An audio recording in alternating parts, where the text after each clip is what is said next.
From NBC News, this is Today with Kathy Lee Gifford and Hoda Kotb from Studio 1A in Rockefeller Plaza.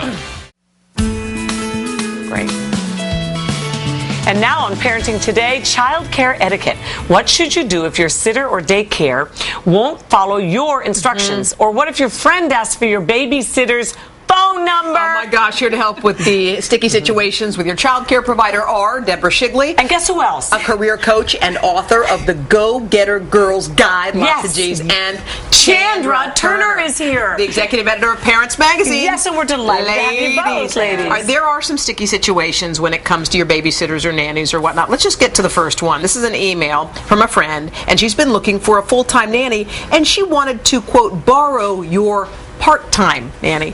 Do you give her the secret phone number or not, Deborah? No, what do you think? No, because good people have been known to steal babysitters. Yes. It happens to the best of us. And this actually happened to me, and I didn't give out the information because I was afraid she was going to maybe like her more, and then all of a sudden, I'd be without my great sitter, who I love very much. Yeah. So you say no. So you say no.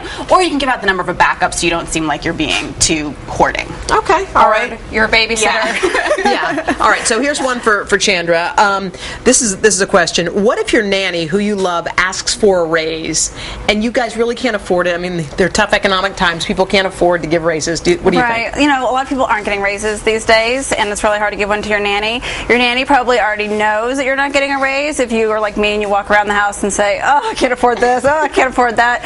So just be very clear and honest with her and tell her, you know what, we can't afford it right now, but maybe we can give you a couple hours off here and there. Maybe you can take a vacation day, something else. Make her say, make her feel appreciated is all you can really do right now. What is the going rate anyway these days, hourly for a babysitter? I wouldn't know. It depends. There are some sites you can go to, like sittercity.com. You can type in where you live, and it can show you actually what the going rate is in your neighborhood. Yeah, it must be different all around the country. Usually at least $15 an hour. But the best way I would say it's between 10 to $18 an hour, depending on how many kids you've got, how experienced the babysitter is. I mean, the 15-year-old down the street is probably going to be a little bit cheaper than having, 50-something, very experienced nanny. What do you do if you don't have a sitter, but you have in-laws or family members who are watching your kids, and you don't like what they're doing, and you feel like, well, they're helping out, you don't want to go like, hey, don't do this, do this. Should you give the do's and don'ts? Or? Oh, well, if it's an in-law, I would say let it go for the most part, because usually that's a temporary situation, and if you're not paying, then you kind of aren't voting with your feet. You get what you're going to get. Yeah. As long as the kids are safe. Okay. I can't keep my mouth shut about that. I'm trying to put myself in that. No, that would not work. Thank you but thanks for asking. What if sometimes babysitters don't? You have instructions like you want your child in bed by X time, and you want to have this kind of food, and it doesn't work out the way you have asked. Yeah. How do you deal with that kind of a situation?